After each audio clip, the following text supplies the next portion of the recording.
Je cherche un grand homme, je cherche une grande figure, c'est-à-dire je cherche une incarnation. Nous crevons, je l'ai déjà dit tout à l'heure, nous crevons de ne pas être incarnés. Nous crevons à tous les niveaux.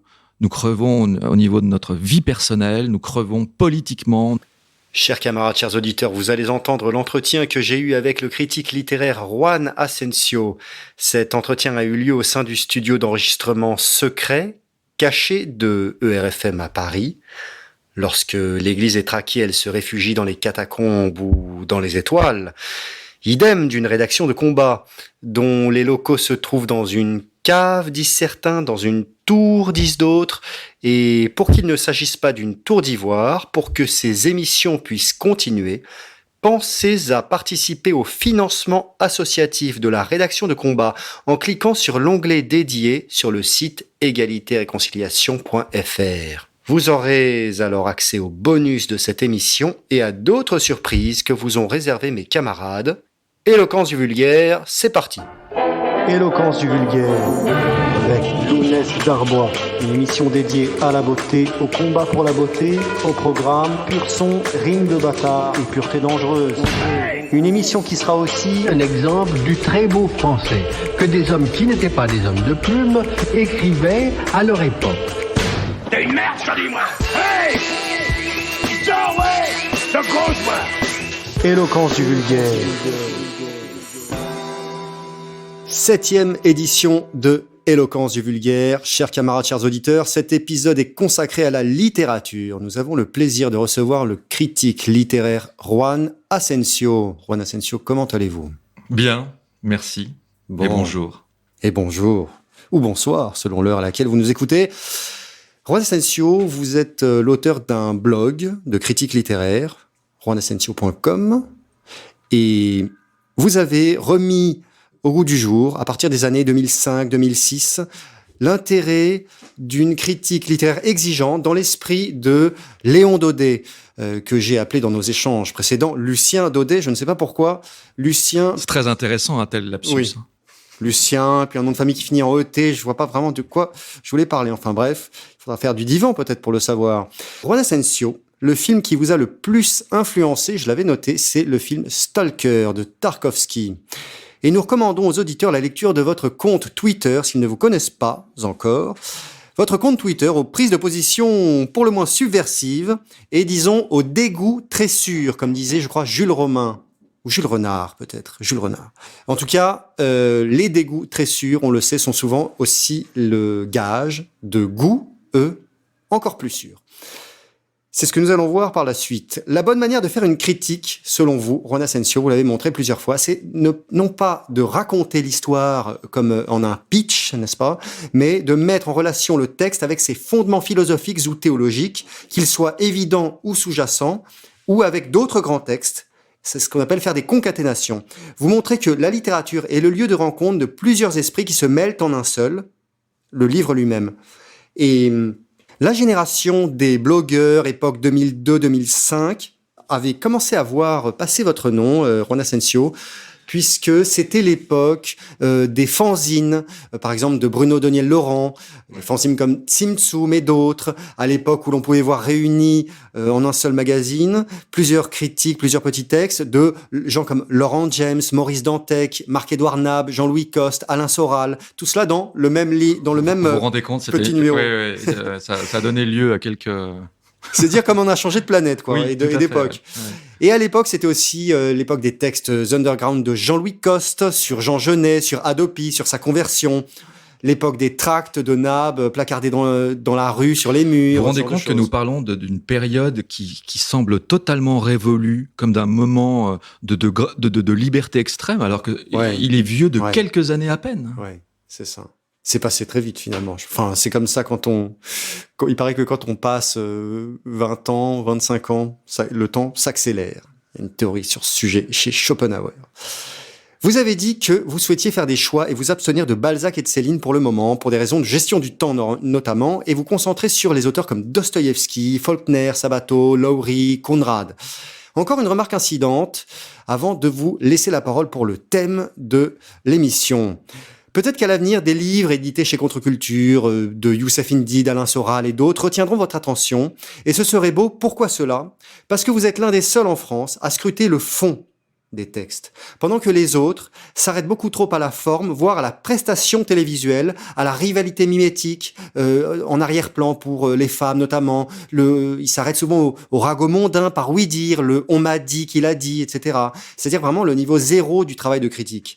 Et quelqu'un disait, un journaliste, c'est quelqu'un qui parle d'un livre qu'il n'a pas lu et d'un auteur qui ne l'a pas écrit. Et vous, Juan Asensio, prendriez peut-être une belle revanche sur des gens comme BHL et Nolo, par exemple, que vous avez connus et qui vous avez joué, je crois, un tour assez pendable pour des raisons de mondanité d'ailleurs.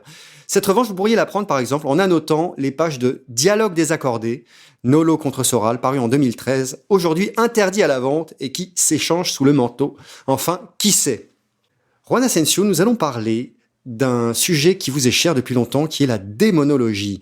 Vous vous êtes passionné très tôt pour les études que les grands écrivains ont réalisées sur le diable, notamment Dostoïevski, Conrad et Bernanos. Vous avez produit des explications très détaillées de romans comme Monsieur Wynne, Sous le soleil de Satan, Journal d'un curé de campagne, pour Georges Bernanos, ou encore, chez Dostoïevski, d'un roman comme Les démons, que vous avez plusieurs fois cité comme étant son meilleur, et nous sommes tout à fait d'accord sur ce point. Grand roman de Dostoïevski, Les démons, qui est un roman très troublant, car c'est un roman qui arrive à prévoir l'avenir. Et c'est la lecture de Georges Bataille, je crois, qui vous avait lancé sur le sujet, voici, je crois, maintenant 25 ans, sur le sujet de la démonologie. Pour entrer dans le sujet, Juan Asensio, pouvez-vous nous entretenir sur le caractère polymorphe du diable? Ce caractère serait-il celui qui préside aux phénomènes actuels autour des transgressions, d'une manière générale, les transgressions actuelles qui touchent à la nature elle-même, transespèce avec l'antispécisme, transsexuel, transgenre, transhumain, transgénérationnel avec l'inceste, ce genre de choses. Le caractère polymorphe du diable est-il celui qui préside aux transformations actuelles? Je ne sais pas si c'est le caractère polymorphe du diable qui préside aux transformations actuelles que vous avez citées, d'autres auxquelles on pourrait penser.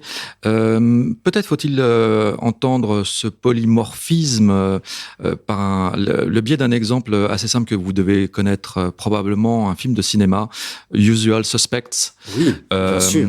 où Verbal Kint, l'un des personnages principaux, qui au départ n'est pas spécialement principal pour le coup, recompose ou invente plutôt une histoire qui va être celle du film, simplement en regardant un pense-bête dans le bureau du flic qui l'interroge, et en récupérant tel nom, telle image, il va créer de toutes pièces l'histoire du génial Kaiser Soze. Le diable est polymorphe, donc vous pouvez le voir dans tout ce que vous avez cité. Vous pouvez le voir dans les guerres, vous pouvez le voir dans les viols, vous pouvez le voir dans les, je ne sais pas, dans les tremblements de terre. Vous pouvez le voir même dans ce à quoi on pourrait ne pas penser le voir, puisque d'ailleurs Verbal Kint reprend l'allusion baudelairienne. Le diable est celui qui vous persuade de son inexistence. Donc ce polymorphisme est finalement un déguisement du diable. Je ne sais pas si il n'y a que cette caractéristique-là que l'on pourrait citer. Il me semble que nous sommes à un tel niveau de délabrement que même le diable, d'une certaine manière, n'a plus de raison d'être. Si l'on songe à... Vous avez cité Les démons de Dostoïevski, si l'on songe à cette espèce de marée de nihilisme que Dostoïevski avait prédite, qui nous submerge radicalement. Et c'est dans ce nihilisme que, pour ma part, je verrais l'action... Je ne sais pas si on peut dire que c'est l'action de Satan, des démons, d'une forme de démonologie, d'une forme de puissance des ténèbres, d'une contre-incarnation. Donnez-lui le nom que vous voulez, car dans ce nihilisme, c'est le triomphe du rien, finalement. C'est le triomphe du rien. Alors, les pères de l'Église ont toujours essayé de tenter de comprendre quelle était la nature du diable. Et Saint Augustin, je crois, disait par par exemple, qu'il fallait comparer le diable, ou l'action en tout cas du démon, à une éponge dans laquelle le mal, voilà, il parlait plutôt du mal, dans laquelle le mal serait justement constitué par les trous. Alors que le plein lui-même était l'éponge. Alors je ne sais pas quels étaient les types d'éponges à l'époque de Saint-Augustin, mais cette comparaison m'a toujours paru assez intéressante. Le mal est non pas ce qui n'est pas, car c'est trop facile et c'est ce que la théologie chrétienne a répété pendant des siècles, mais ce qui a une volonté pour le coup démoniaque de ne pas être et de néantifier, que moi je rapprocherais du nihilisme, justement. Ce n'est pas une marée de non-être et de néant, c'est une marée de quelque chose qui vous recouvre et qui vous fait baisser les bras et qui vous fait ne plus avoir envie d'être, et qui vous fait déposer au pied du grand inquisiteur. On revient à la parabole du grand inquisiteur. Chez Dostoïevski, bien sûr. Dans les frères Karamazov. Oui, tout à fait. Qui vous fait déposer votre liberté au pied de quelqu'un qui va vous prendre en charge. Alors, peut-être qu'on fera une incise sur la situation actuelle, mais la période que nous venons de passer, dans laquelle encore nous sommes, aura montré un abandon volontaire des libertés par non seulement la France, le peuple français, mais par presque toute la population occidentale. Donc, polymorphisme du diable, oui. D'une certaine manière, on pourrait faire cette remarque à propos du bien, peut-être même de Dieu. On peut le retrouver à peu près partout. Vous voulez dire dans la mesure où Dieu a plusieurs noms ou... Dans la mesure où, comme le dit la Kabbale, les signes de Dieu sont partout autour de nous. Et il ne tient qu'à vous de les récupérer, d'abord de les voir, de les récupérer, de les louer et de les réassembler. Pour refaçonner le vase qui a été brisé. Donc, de la même manière... Est-ce que quand la Kabbale dit cela, elle parle réellement de Dieu ou de sa contre-matière, disons? Qu'est-ce que vous entendez par contre-matière? Du diable. Je ne sais pas. Il faudrait que je me replonge dans mes vieux souvenirs de Gershom Scholem et d'autres. Je ne suis pas certain qu'elle parle du diable. D'ailleurs, dans la Kabbale, le diable n'a pas une place. Dans mes souvenirs, j'ai lu quelques livres de Kabbale et de textes consacrés à la Kabbale. Le diable n'a pas une action absolument principielle et principale. C'est-à-dire que dans l'arbre du Séphiroth, il y a une partie qui est au-dessus, qui est dans l'air, qui est visible, et une partie qui est en dessous. Et bon, mais oui, c'est un peu ce que je voulais vous dire, Juan, dans les entretiens préparatoires à ce moment que nous avons, et qui traitaient de la notion du Messie des uns comme étant l'antéchrist des autres, et du Messie des uns étant l'anti-Messie des autres. Est-ce que dans le monde dans lequel nous vivons, il y a en fait deux eschatologies qui suivent deux chemins opposés, finalement? La plus grande ruse du démon est de se faire oublier, comme disait Baudelaire. J'ai retrouvé à peu près la citation exacte. C'est ce que vous voyez, par exemple, dans le dernier roman de Georges Bernanos, puisque vous l'avez cité. C'est Baudelaire qui disait ça. Donc cette citation de Usual Suspect vient de Baudelaire. Oui. Ça alors, ça j'ignorais. Oui. Et vous voyez cela dans le dernier roman de Monsieur Wynne, que pour le coup je compare dans la profondeur de sa percée dans les ténèbres à du Dostoïevski ou à du Shakespeare, bref, au plus grand. Vous voyez cela dans Monsieur Wynne, c'est-à-dire que le mal n'est plus figuré comme dans le premier roman, ou même dans l'imposture d'une certaine manière, n'est plus figuré avec ses oripeaux romantiques, avec des pieds fourchus, des cornes et une queue. C'est ainsi que l'avait adapté Maurice Pialat dans Sous le soleil de Satan. Bon, alors évidemment, le diable n'était qu'un simple maquignon, mais à un certain moment, en tout cas dans le livre, ce maquignon-là avait le pouvoir de faire éclater des pierres et autres tours de farce et attrape. Non, dans Monsieur Wynne, le mal est totalement indéfinissable. Il est incernable. Il néantit d'une certaine manière le village de Fenouil que Bernanos avait appelé la paroisse morte.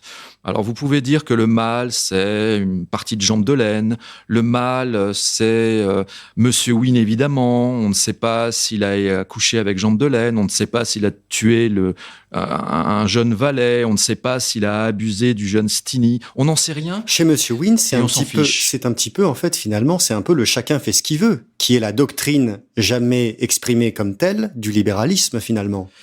Monsieur Wynne, je ne suis pas certain que Monsieur Wynne, l'ancien professeur des langues, fasse ce qu'il veut. On a l'impression qu'il obéit à une forme de contrainte qui est tout à fait intérieure, que l'on retrouve dans le Monsieur Test de Paul Valéry, c'est-à-dire il obéit à une forme de contrainte.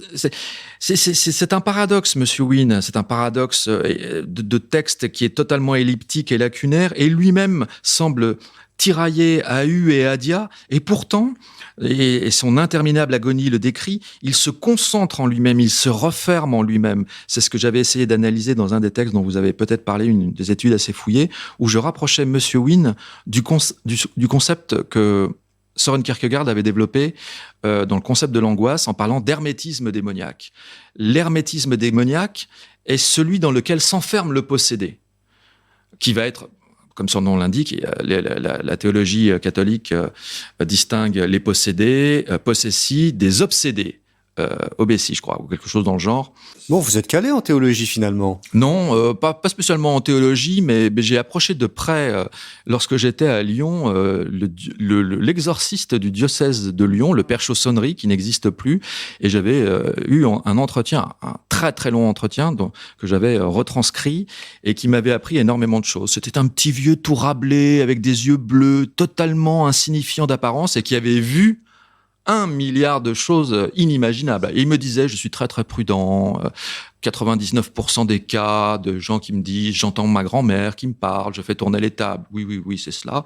En revanche, pour 1% des cas, et c'est bien suffisant, je donne ma langue au chat et je vois un certain nombre de choses assez étranges. Mais donc, pour revenir à cette question que vous m'aviez posée initiale, et pardon de peut-être trop monopoliser la parole. Si, justement, c'est vous que nous voulons entendre. Bien. Alors, oui, le mal est devenu inquantifiable dans Monsieur Wynne. Et c'est très, très étonnant. Ça doit vouloir dire quelque chose si on l'analyse à fond. Que cette transformation entre un Satan qui est un personnage romantique qui apparaît dès le diable le diable amoureux de Cazotte, qui va être ensuite incarné chez Barbet, chez Baudelaire, le Satan romantique, même chez Hugo, même s'il a dit beaucoup de conneries, dans La fin de Satan, dans tout le romantisme noir, comme on l'a appelé, qu'il soit anglais ou allemand, chez Hoffmann par exemple, et cette espèce d'évaporation ontologique du principe même de Satan qui va se retrouver partout et qui me semble culminer justement dans c'est pour ça que je citais cet exemple, parce qu'il peut être connu de vos auditeurs, d'Usual Suspects, où le mal ne se fige nulle part. C'est-à-dire qu'on a l'impression qu'évidemment Kaiser Soze, qui pour se venger de ceux qui ont essayé de le faire chanter, tue devant eux sa femme et ses propres enfants en disant « je suis un homme libre », finalement ce Kaiser Soze, on ne sait même pas s'il existe. Et c'est la puissance de ce Verbalkind, c'est d'ailleurs pas un hasard s'il s'appelle Verbal, puisque Satan est le maître du langage. C'est la puissance verbale incantatoire de ce Verbalkind qui crée Satan. Mais Satan, comment le trouver ? C'était, je crois, Jean-Luc Marion qui se posait la question en parlant du mal, dans un article qui s'appelait « Le mal en personne », je crois recueilli dans Prolégomène à la charité, superbe titre entre parenthèses, qui essayait d'imaginer ce que pouvait être, philosophiquement, une personne du diable. Si l'on définit justement le diable comme celui qui s'oppose à l'être, comme celui qui s'oppose à la vérité, comme celui qui s'oppose aux lumières, etc., bref, dans une espèce de manichéisme assez basique, celui qui est contre, comment essayer de définir une personne qui n'est que contre ? Alors Baudelaire avait parlé de Léoton Timomouroménos, celui qui rentre dans sa tête et qui est le bourreau de lui-même et qui est dans une espèce de face-à-face perpétuel avec lui-même, comme une espèce de Satan figé, comme on le voit dans l'enfer dans le dernier cercle de l'enfer de Dante. Mais il faudrait arriver à imaginer, ce qui, moi, me paraît impossible, une entité personnelle comme le dit puisque c'est la définition de l'ange, hein, c'est une entité personnelle, c'est pas simplement un ectoplasme. Non. Il faudrait imaginer le premier des anges qui a été déchu et qui continue à rester comme une espèce de ferment entre l'être et le non-être face à une perpétuelle menace de dissolution, comme une puissance de néantisation. Une puissance de néantisation, et c'est pour ça que, revenant à mes moutons, je faisais une incise avec la situation actuelle. Nous sommes dans un monde où la puissance de néantisation, ma foi, n'a jamais été aussi prodigieusement accélérée par les faits et gestes de tout un chacun. Ne rentrons pas dans le complotisme en disant c'est une poignée de ceci ou de cela qui dirige le monde. Non, la crise sanitaire aura montré avec quelle extraordinaire facilité l'ensemble, la moitié de la planète au moins, a été prête à abandonner ses libertés les plus élémentaires au pied d'un comment décrire notre président d'un terme qui ne soit pas trop sujet à des poursuites. Un président qui est très Monsieur Wynne, finalement, qui est très en même temps. Ceci oui, en même temps que cela. Oui, mais pas non. Plusieurs critiques avaient fait la remarque en disant que Monsieur Wynne avait été adapté probablement de Bernanos sur le calque de Gide. Ni oui, ni non, ni oui, ni non. Donc finalement, Emmanuel Macron est une créature, effectivement, très gidienne, toujours dans l'attente. Il s'offre, il attend, et en même temps, cette attente est paradoxale parce qu'il déborde d'un mépris sans pareil, sans commune mesure pour tout ce qui n'est pas lui ou tout ce qui peut ne pas l'intéresser. Donc s'il fallait qualifier Emmanuel Macron, ce serait une espèce d'antichrist, de grand inquisiteur de pacotille. Et d'ailleurs, Dostoïevski, que nous avons déjà cité, mais d'autres comme Soloviev aussi, ont présenté... Alors les figures de l'antichrist ont été nombreuses, hein, mais les figures de l'antichrist de la modernité se caractérisent tous par une espèce de peinture qui est celle de l'homme des foules, comme disait Baudelaire. L'homme, vous et moi, nous sommes dans la rue et puis tout d'un coup, pour telle ou telle raison, nous avons la possibilité d'accéder à un pouvoir. Et voilà, c'est une espèce d'homme mou. Une sorte d'histrion, finalement, qui veut se prendre pour d'autres choses. Et c'est en cela qu'il devient polymorphe, finalement. C'est un homme creux. C'est l'homme creux, The Hollow Man de T.S. Eliot. La cervelle remplie d'un peu de bourre. C'est ça, la modernité. C'est une époque de creux, de vide. C'est pour ça que il faut être dans cette espèce de tradition où on quête les derniers signes, même pas les derniers signes de Dieu dont nous parlions tout à l'heure, les derniers signes du sacré, comme une espèce de puissance pour le coup qui serait anti-néantisation.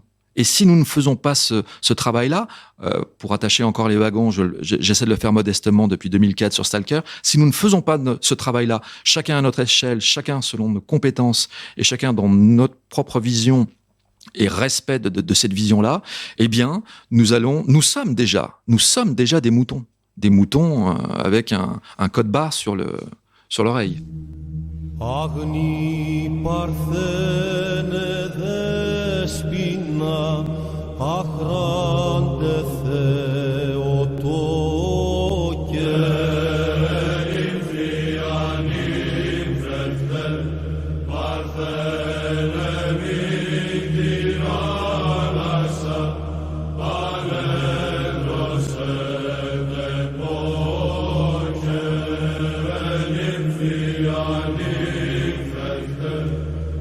Υψηλότερα ουρανών ακτίνων λαμπροτέρα.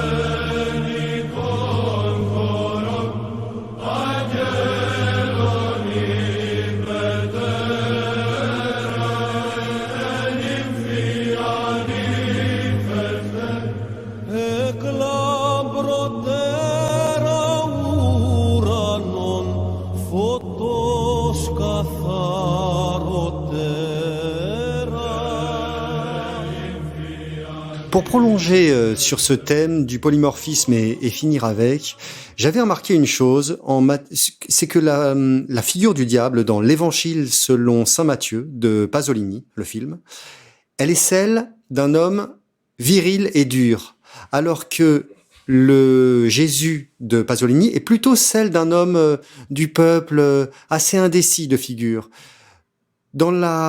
Chez Scorsese, dans La dernière tentation du Christ, film qui avait fait scandale à la fin des années 80, le diable est une jeune fille.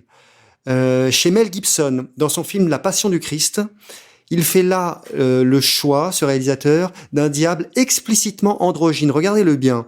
C'est d'ailleurs Youssef Indy qui faisait remarquer cela dans une étude remarquable sur le site Égalité et Réconciliation, une étude qui s'appelle Féminisme et transsexualisme. Oui, et nous avons aussi peut-être des recours avec un livre comme Le montage de Vladimir Volkov, c'est-à-dire l'idée d'un mal qui est produit de l'extérieur, d'un diable finalement qui serait froid et presque peureux, qui demeure lointain, mais qui tourne autour des hommes comme une bête hostile, un diable qui agit par triangulation. Et chez lui, la lâcheté est la condition même de la cruauté et vice-versa. Lâcheté et cruauté vont ensemble. C'est Bernanos, pardon de vous couper, qui disait que le diable est l'ami qui ne reste jamais jusqu'au bout. Oui. La lâcheté chez Monsieur Wynne aussi, tout simplement, bien sûr. Et les doctrines actuelles du en même temps, la métaphysique de la confusion, toutes ces choses-là, oui, bien sûr. Vous avez évoqué Usual Suspect. Je voudrais rebondir sur un point de ce film, en commençant par la notion de la maîtrise du temps. Le diable est souvent dépeint comme étant le maître du temps, Saturne. Ceci depuis la plus haute antiquité. Voir à ce sujet les prolongements fabuleux qu'offre une lecture érudite et mystique d'un film comme Interstellar, à ce sujet, au sujet du temps, de la maîtrise du temps.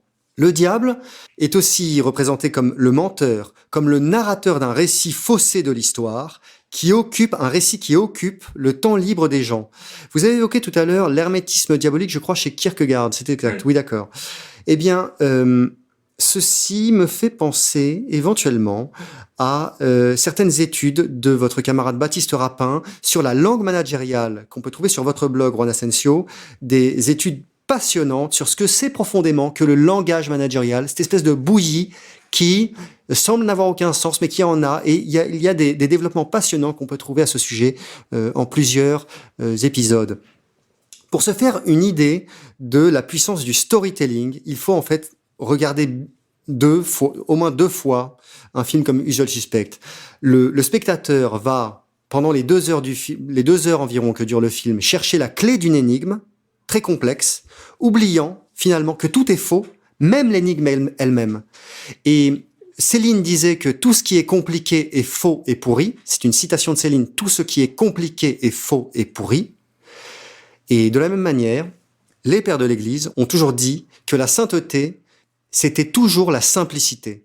On arrivait à la sainteté par la simplicité. Et que les saints, si vous lisez leur vie, leurs histoires, ils ont eu finalement des choix à faire dans leur vie, mais leur vie était très simple. C'était des gens qui buvaient un verre d'eau, qui allaient se promener, des gens qui avaient une vie tout à fait simple et presque banale. Voilà. D'autres prolongements sur le sujet avec donc l'étude de Youssef Indy, Féminisme et transsexualisme dont nous avons parlé, Origines religieuses et mystiques, La femme dans la Torah et le transgenre dans la Kabbale, l'étude aussi du juriste Damien Viguier sur l'approche juridique de la négation des frontières et de la confusion artificielle entre les catégories, d'où inceste, transsexualisme et autres conséquences, pointées du doigt par toutes les traditions comme étant la marque du démon. Vous avez parlé de Baptiste Rapin qui fait effectivement un travail extraordinaire d'analyse de la langue managériale comme succédané et ersatz de la cybernétique. Kubernetikos en grec, c'est le gouvernail, c'est ce qui est là pour nous diriger. Et pour revenir sur la question du diable et de son polymorphisme, il me semble que nous pourrions justement analyser, comme vous le disiez, le phénomène démoniaque, non pas par sa complexité, mais par sa complication. Et vous aviez raison de souligner le fait que, généralement, les saints sont des personnes comme vous et moi, c'est-à-dire, d'après la théologie, tout catholique est appelé à devenir un saint. Donc, on n'exige pas d'un saint qu'il soit un surhomme. Et un saint n'est jamais un surhomme, comme le montrent tant d'exemples remarquables et humbles à la fois de sainteté. Le diable serait effectivement plutôt dans la la complication et non la complexité. La complexité peut être affaire de Dieu. C'est ça. De compliquer absurdement une situation simple. Voilà. Finalement, Et c'est pour la maîtriser. Et c'est pour cela que je parlais de Le rôle du jargon, c'est le rôle du jargon. C'est le rôle du jargon, et c'est pour ça que il me semble qu'un des grands phénomènes de ces 2 derniers siècles est une disparition du diable. Alors, des consciences chrétiennes, ça c'est une évidence. Plus aller faire un sondage. Alors, j'allais vous dire, allez faire un sondage en bas et demander à un catholique s'il en reste ce qu'il pense du diable. Il va vous dire, oh oui, oui, c'est le côté obscur de la force. Oui, oui, c'est cela. Bon, et même les curés, les prêtres, les prêtres ne croient absolument plus au diable, au moins depuis Vatican II et probablement même avant. Il y a une disparition de la figure du diable qui est remplacée par cette montée du nihilisme, le désert-croix, disait Nietzsche. Et je suis assez fasciné, pour ma part, par le langage de la machine. Le langage de la machine est celui qui nous a servi et qui n'a pas besoin pour le coup, qui n'a pas besoin de complexité ni de complication, puisqu'il vise de manière parodique à une forme de divine simplicité. Il y a le 0 et il y a le 1. Pourquoi voulez-vous qu'une machine s'embarrasse, comme l'ont montré tout un tas de films de science-fiction et de bouquins de science-fiction qui, dans ce domaine, ont absolument tout dit et depuis plusieurs lustres. Pourquoi voulez-vous qu'une machine s'embarrasse de l'homme ? À quoi va-t-elle lui servir ? Si ce n'est, comme l'avait popularisé la trilogie Matrix, enfin qui n'est plus une trilogie, mais Matrix, où l'on voit les machines qui cultivent des humains uniquement pour se servir de la bouillie à laquelle ils les réduisent pour justement apporter une forme de carburant aux machines. Les machines n'ont pas besoin dans le dialogue des machines, dans le dialogue perpétuel des machines entre elles, l'homme serait une interruption de ce dialogue. Bien sûr. Et d'ailleurs, c'est quelqu'un comme alors Jacques Ellul en a beaucoup parlé, mais surtout Gunther Anders qui a parlé de la machine avec un grand M, avec une majuscule, disant que toutes les machines du monde concouraient à l'édification. C'était symbolique, mais finalement, ce n'était pas du tout une édification symbolique. C'est-à-dire que toutes les machines, c'est ce qu'a montré la série des Terminator, toutes les machines, à un moment donné, vont concourir à l'édification d'une machine avec un grand M. Et cette machine avec un grand M... C'est ce qu'a montré Una Bomber. Bien sûr. Et cette machine avec un grand M asservira l'homme. Dans le meilleur des cas, si tant est qu'elle en ait besoin, elle le réduira à l'état d'esclave. Le voilà le mal. Le voilà le mal, qui n'a plus du tout besoin d'une personnification, voire d'une personnalisation de la figure qui est complètement dépassée d'un Satan personnel, d'une certaine manière. Aucune figure, d'où finalement pénétration de toutes les figures et donc polymorphisme. Et ceci va nous permettre peut-être de prolonger avec une partie connexe à cet entretien qui est la mondanité, la puissance sous-estimée de l'esprit de cabotinage et d'histrionisme. L'histrionisme, c'est, pour faire simple, en gros, c'est de croire qu'on comprend une situation, de se prendre pour quelqu'un d'autre. Et c'est une forme, disons, mondaine de l'hystérie, on pourrait dire, l'histrionisme, disons. Ce serait de surjouer un personnage ou... Donc ça veut dire que vous êtes, en un mot, en train de condamner toute la France, paraît-il, intellectuelle.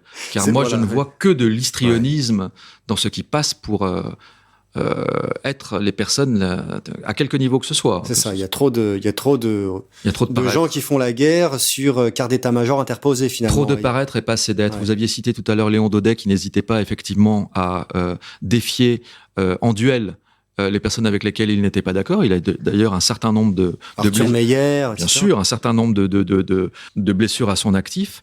Moi, si je peux me permettre d'évoquer mon cas, j'essaie d'être celui qui, en critique littéraire, comme le disait Léon Bloy, non seulement donne des coups sur des livres, mais n'hésite pas à donner des coups sur ceux qui l'ont écrit. Car pour moi, un livre est finalement assez indissociable de celui qui l'a écrit. Il faut ne pas hésiter à avoir une critique à cran d'arrêt, comme disait Thibaudet, je crois.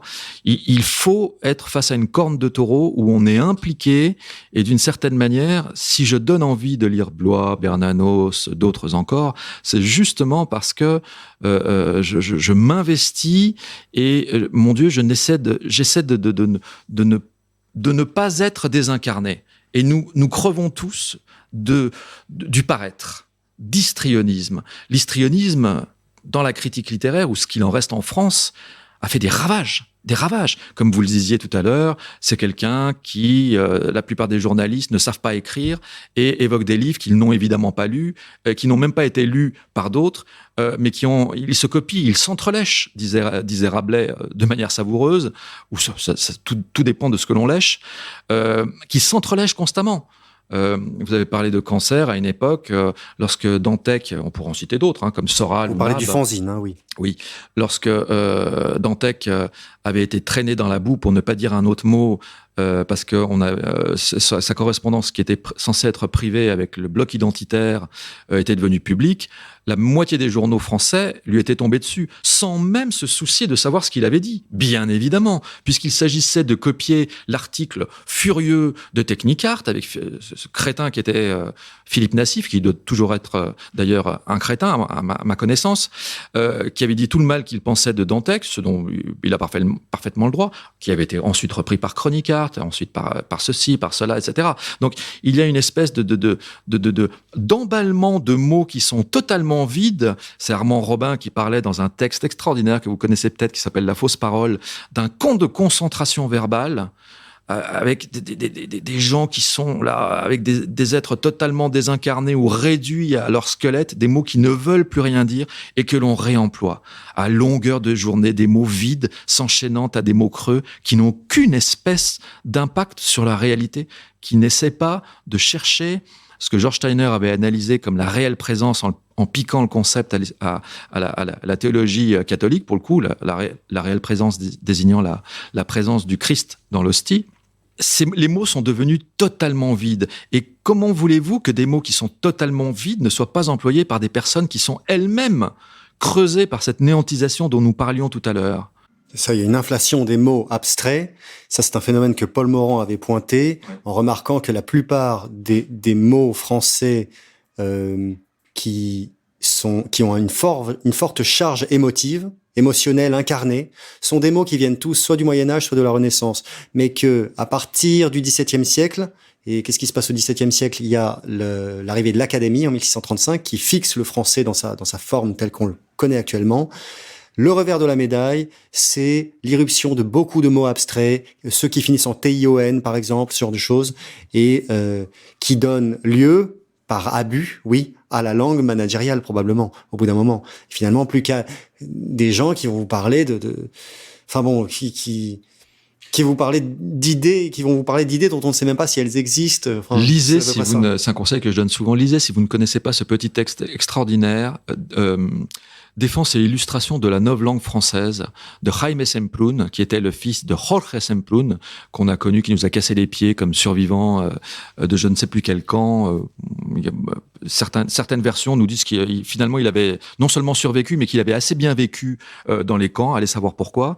Le fils est très très intéressant, c'est celui qui avait fondé, je crois, l'Encyclopédie des nuisances, et dans ce texte, Défense et illustration de la nouvelle langue française, il montre que le langage tel que nous le pratiquons, tel qu'il est en train d'éradiquer le langage de la machine, tel qu'il est en train d'éradiquer le reste de rares espaces de liberté qu'il nous reste, qui demeurent, provient de cette espèce de volonté particulièrement occidentale et surtout française de rationalisation et poussée à l'extrême. Il faut tout rationaliser. Il faut rationaliser l'espace, il faut rationaliser le temps, il faut rationaliser les mesures. Il donnait l'exemple, je crois, de l'invention des mètres étalons et il disait que finalement la langue avait été totalement réifiée. C'est une forme de créolisation par la machine cette fois. Et il est piquant de constater que cette rationalisation à l'extrême qui devrait s'accompagner d'une rationalisation de la syntaxe et donc d'une perfection de la syntaxe, et ça s'accompagne d'une catastrophe dans la syntaxe. Écoutez les journalistes parler ou même lisez leurs écrits. Il y a un vrai problème de ce point de vue-là. On est très loin de Voltaire. Je suis un des rares vieux cons, dès qu'il prend un livre, à avoir un crayon rouge de préférence et à annoter. Et vous pouvez faire l'essai. Vous prenez n'importe quel livre qui est paru depuis moins d'un an, y compris même dans la Pléiade. Encore, la Pléiade est relue. Mais des livres de grand tirage, des livres de poche, ne sont absolument plus relus. C'est-à-dire, ils récupèrent un texte qui a 30, 40, 50 ans, qui est lu par un scanner. Et dès qu'il y a un cheveu, une tache ou une ambiguïté, le scanner, c'est-à-dire la machine, va remplacer le mot par un équivalent. Donc, c'était une catastrophe. C'est une catastrophe. Et comme vous le disiez, les ravages à l'école, les ravages chez les journalistes qui ne savent plus écrire, Moi, je rêve à de très très rares exceptions près. Il y a peut-être un Philippe Lançon chez Libération, chez Lapac, chez Lapac, pardon. Oui, Lapac, j'allais y venir. Au Figaro dit littéraire, vous avez peut-être encore Lapac qui sait écrire, mais le reste, la nouvelle génération, les Eugénie Bastier, toute cette clique totalement analphabète, en plus d'être inculte, c'est dramatique. C'est dramatique parce qu'effectivement, dans ce délitement de la langue française, vous retrouvez l'empreinte de la machine qui n'a pas besoin d'un langage aussi extraordinairement complexe et formé que la langue française, par exemple. Mais c'est valable pour l'anglais aussi. L'anglais de Shakespeare n'a plus rien à voir avec la langue... Avec le globish. Avec le pidgin actuel qui est utilisé et qui est extraordinairement bien analysé par Baptiste Rapin à la suite d'autres. Finalement, toutes les fois qu'on cesse d'être incarné, eh bien, on glisse soit vers la créolité si on se relâche, soit vers, disons, le langage binaire de la machine si on prétend devenir un manager, quoi, disons. Je cherche un grand homme. Je cherche une grande figure. C'est-à-dire, je cherche une incarnation. Nous crevons, je l'ai déjà dit tout à l'heure, nous crevons de ne pas être incarnés. Nous crevons à tous les niveaux. Nous crevons au niveau de notre vie personnelle, nous crevons politiquement, nous crevons dans une forme, si on peut encore parler de cela, de mystique de politique avec un grand P, comme disait Peggy, dans notre jeunesse, c'est-à-dire d'une théologie politique qui nous donne un sens, qui nous permette de lever nos yeux au-dessus de notre nombril, voire d'organes encore moins évolués que lui. Nous crevons de ne pas trouver une figure.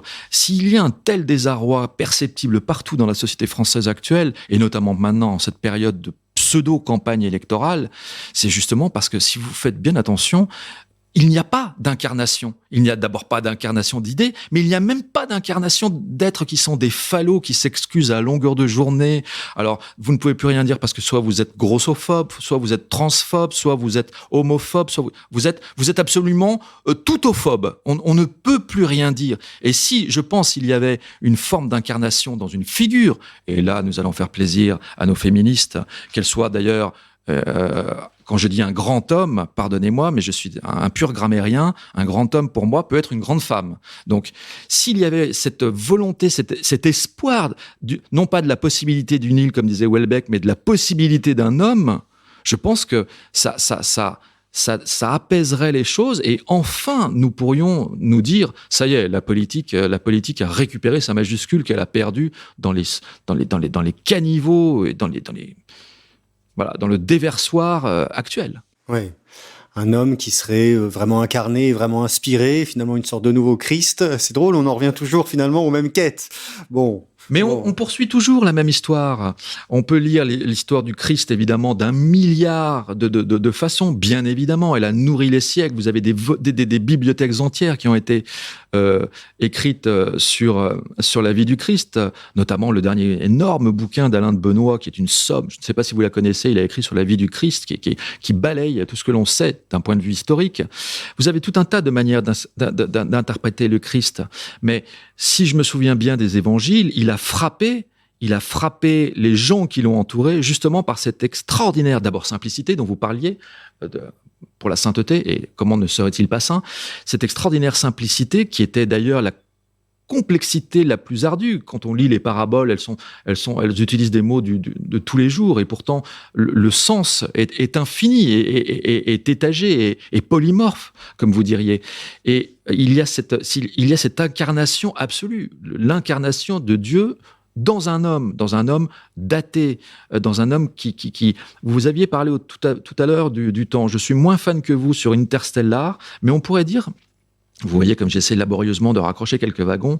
On pourrait dire du diable qu'il est celui qui refuse le temps. C'était Tertullien qui, dans un traité, je crois, qui s'appelait De la patience, disait que il voyait le diable. Alors là aussi, le diable, on peut le voir d'un milliard de façons. Mais pour Tertullien, il le caractérisait comme l'impatient. Il mettait une majuscule à impatient. C'est celui qui a voulu aller plus vite que la musique, comme on dit, qui a voulu tout de suite accéder au premier rang, qui a voulu tout de suite accéder à ceci et à cela. Et puis Dieu, à un certain moment, lui a dit, écoute, bien sûr, calme-toi. Et on voit que d'une certaine manière, le mal, ou en tout cas ses serviteurs, peut-être, pressent pour accomplir le plus vite possible une espèce de chemin comme ça, une espèce d'eschatologie bizarre par révélation successive, comme des portes de sas qui s'ouvriraient les unes après les autres, mais qui se refermeraient derrière vous à mesure que vous avanciez. Il y a une métaphore extraordinaire dans Bagatelle pour un massacre de Céline sur cela, à propos des abattoirs de la Villette, où les troupeaux s'engouffrent dans des tunnels, croyant s'échapper de quelque chose, mais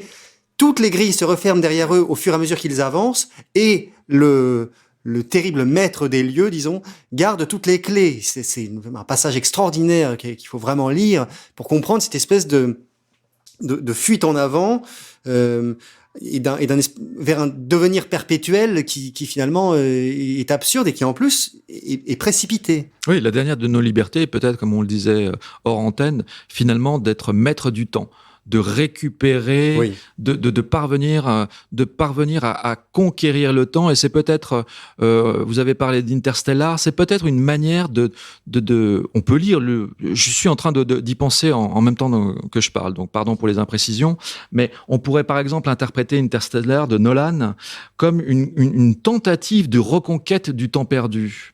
Dans cette espèce de boucle de reprise kierkegaardienne où le père s'éloigne de la fille et en même temps est près d'elle, puisque c'est lui, va-t-on apprendre à la fin du film, qui aura permis à la fille, devenue géniale, de résoudre les équations qui sauveront l'humanité. Bref. Ça, pour moi, Nolan essaye de donner une idée de ce que peut être la communion des saints. Après, on peut dire que c'est facile. Probablement aussi, oui, d'une certaine manière, mais là où il y a une version, mais il y aurait une version, c'est drôle de faire de l'exégèse de Nolan. Moi, je pense maintenant à Inception, et il y aurait une version pour le coup, encore un film sur le temps. Tout à fait. Tous les films de Nolan sont sur le temps.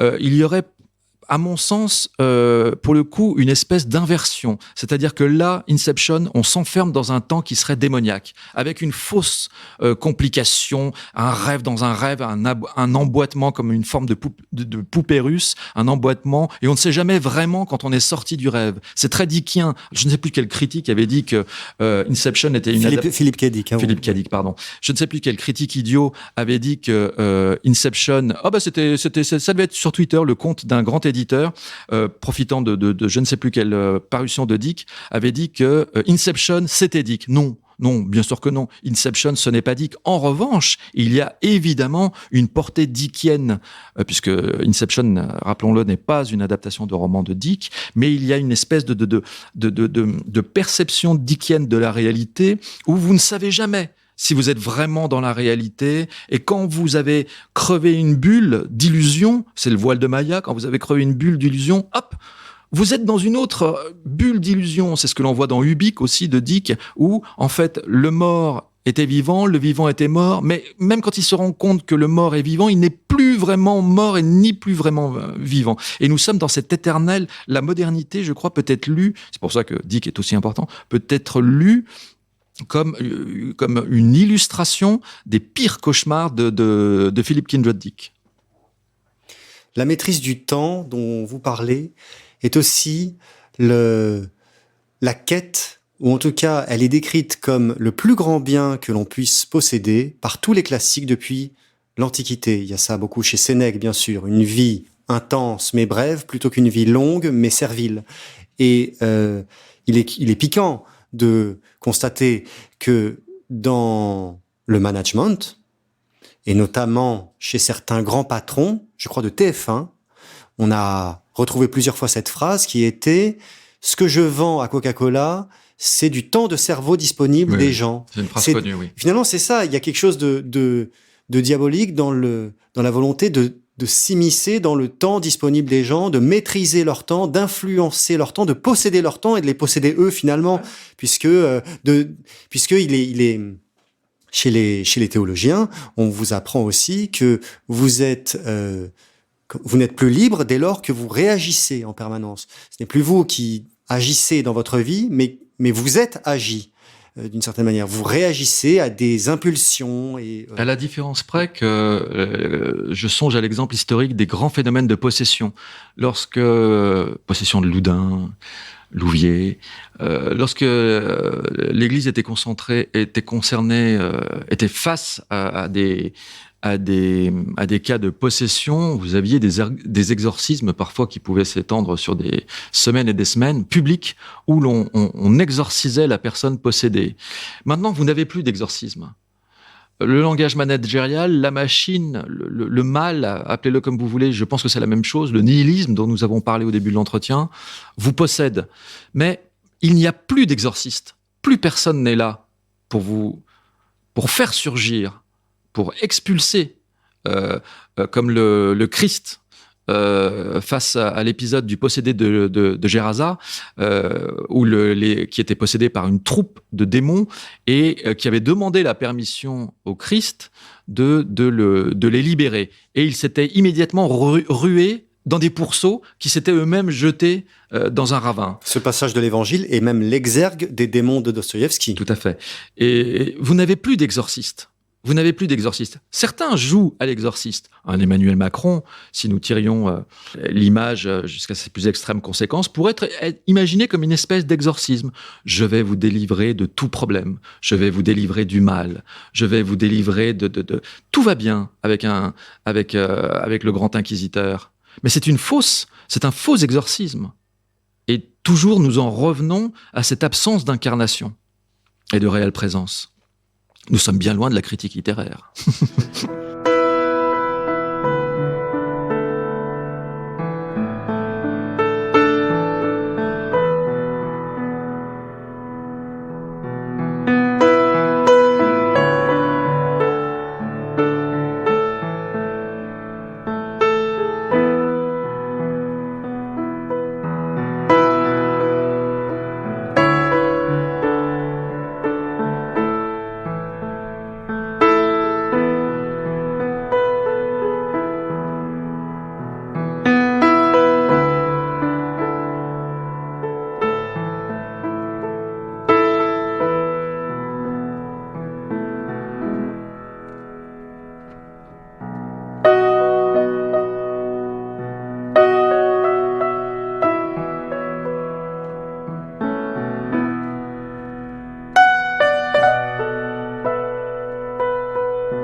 Interview Ardisson. Alors, vous imaginez Ardisson avec ses fiches et sa grosse voix. Et c'est l'interview détente de Ardisson. Juan Asensio, vos 3 auteurs vivants favoris. Marien de Falvar. Alors, je n'ai pas d'hésitation sur lui. Je ne sais pas si c'est mon favori, mais c'est probablement un des plus grands. Auteur de Narthex. De Narthex et dernièrement de l'architecture. Un deuxième, je dirais Christian Guillet, qui est un vieux monsieur qui a écrit une œuvre splendide, intelligente, d'une finesse proustienne, d'une vivacité intellectuelle incomparable. Et le troisième, je ne sais pas s'il est vraiment vivant, il l'est pour moi, c'est Guy Dupré, mort voici 2 ou 3 ans, qui a écrit, lui, 3 romans, Les fiancées sont froides, Le grand coucher, Les mamantes, qui est une espèce d'œuvre érudite. Il était meilleur dans ses souvenirs et dans ses essais. C'est une prose incomparable. On a souvent dit que Gracq était un sommet de la littérature, enfin du style à la française. Non, Gracq est un enfant de cœur, c'est le cas de le dire, à côté d'un Guy Dupré. Est-ce que je verrais un auteur encore il y a des choses. Après, vous avez, oui, effectivement, des choses intéressantes autour de nous. Un Sébastien Lapaque, quand il n'est pas complètement envahi par le putanage journalistique. Un Rémi Soulier, même si lui n'écrit pas des romans, c'est plutôt un essayiste. Nous avons cité l'excellentissime Baptiste Rapin. Voilà les noms immédiats auxquels je pense. Très bien. Juan Asensio, votre bibliothèque portative idéale en 5 volumes. 5. 5 volumes. 5. Shakespeare. Macbeth. Encore que Macbeth, Shakespeare, ce serait un volume de la Pléiade Shakespeare. Voilà. Et là, on a fait le tour du monde. Moby Dick de Melville. Alors, je ne sais pas si je dois dire l'auteur, ça serait faire peut-être insulte à vos auditeurs, mais je vais quand même dire l'auteur à chaque fois. Nous sommes à 2. Under the Volcano de Malcolm Lowry, sous le volcan. 3. Là, Thierry est en train de me regarder avec des yeux noirs. Le quatrième, Les démons de Dostoïevski. Et le 5e, j'en ai plein, Monsieur Wynne de Georges Bernanos. Bon, avec ça, on est paré. Effectivement, on va commencer à être assez pointu en démonologie. Oui, je ne sais pas quelle serait votre destination avec une telle valise de bouquins, mais assurément, ce ne serait pas les cocotiers et la mer de plage. Ce serait peut-être sous le volcan, d'ailleurs. Ouais, oui. peut-être sous le volcan, voire à l'intérieur de la bouche du volcan, oui. Oh non, je pourrais en citer un 6e, 2666 de Roberto Bolaño. Pour la lecture, quelle est votre boisson préférée? Je demande cela parce qu'on sait que certains sont des hommes de thé ou de café, de constriction, pour réussir à se concentrer, et d'autres sont des hommes, parfois, de substances illicites ou de verre de vin, d'absinthe. Ouais, moi, je ne suis pas dans la contraction, je suis dans la dissipation. Ah oui. Quelle serait... Alors, si je devais boire, parce que je ne bois jamais quand je lis, je lis assis, je ne lis pas couché. Certaines personnes me disent, je lis au lit. Mais quelle horreur! Quelle horreur de lire au lit. On lit debout. Il faut se tenir droit pour réfléchir. Quelle serait ma boisson? J'adore l'absinthe, la vraie. Et alors, j'ai découvert il y a peu de temps, pour un lecteur de Malcolm Lowry quand même comme moi, c'est une honte, le mezcal mexicain. Voilà. Mais ça serait vraiment... En vente libre? Oui, de préférence pour les avoir corsés, il faut pas que ce soit de la vente libre, et encore moins pour l'absinthe, même puisque maintenant nous avons des versions light de l'absinthe sans la tuyonne, je crois, qui est bon, bref, non, il faut avoir la vraie, la petite fée verte. Les livres et les émotions. Vous le savez, Juan Asensio, il y a 3 émotions négatives: la tristesse, la colère, la peur, et une émotion positive, la joie. Quel serait le livre qui serait le remède à la tristesse? Vous avez cité la joie, indirectement, je dirais La joie de Georges Bernanos, bien sûr, le 3e roman de Bernanos. Je n'ai pas pensé à de réponse plus précise.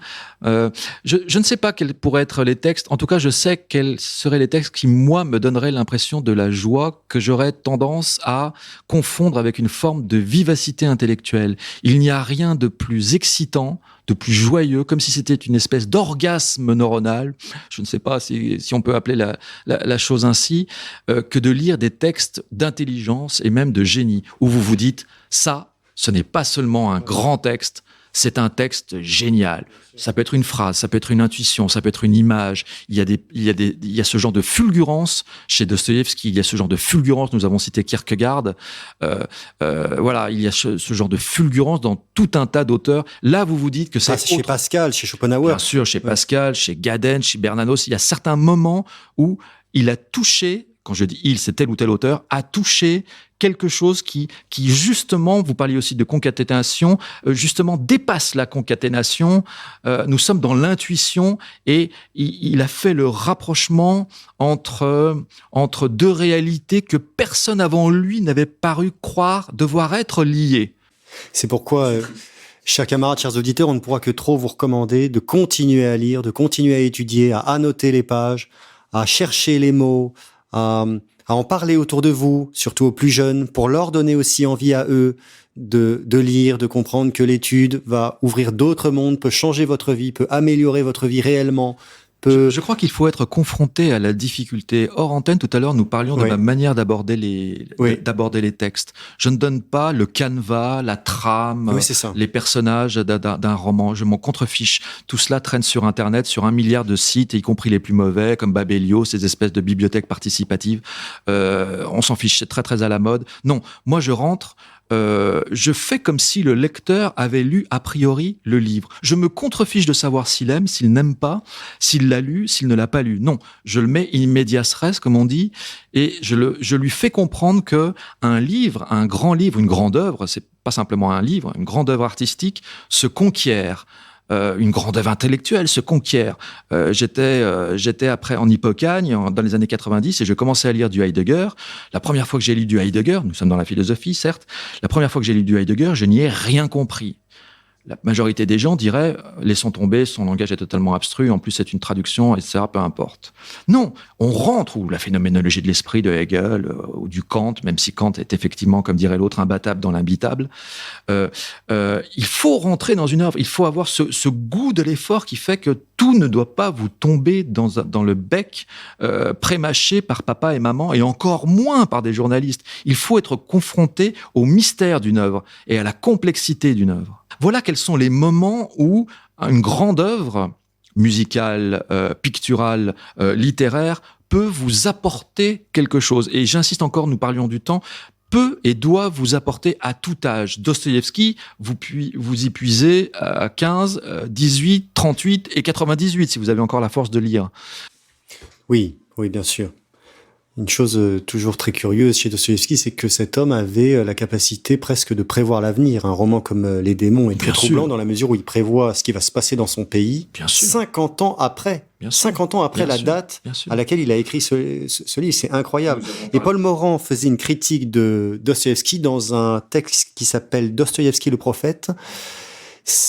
Et qui consistait à dire que lui, comme certains grands hommes dans l'histoire, étaient des épileptiques, et que l'épilepsie, la crise d'épilepsie, mettait ces hommes en contact avec l'envers de la vie, l'envers du monde, hors du temps, et les plaçait hors du temps, et donc leur donnait de prévoir. C'est une vieille tradition qui date au moins de l'Énéide de Virgile, de considérer que les sommets de la littérature, romanesque ou pas, peuvent on disait à l'époque de Virgile qu'il suffisait de parcourir Virgile, de feuilleter Virgile et de mettre son doigt au hasard et l'Énéide allait vous dire quelque chose qui allait se passer. On dit la même chose de l'Évangile. Bien sûr. Et on pourrait dire la même chose d'un Dostoïevski, on pourrait dire la même chose de grands, de très, Virgile, très grands textes. Il y a quelque chose de très troublant chez Virgile, c'est qu'il y a une des églogues des bucoliques qui dit clairement, et là il écrit ça vers l'an -30, et il dit clairement dans les bucoliques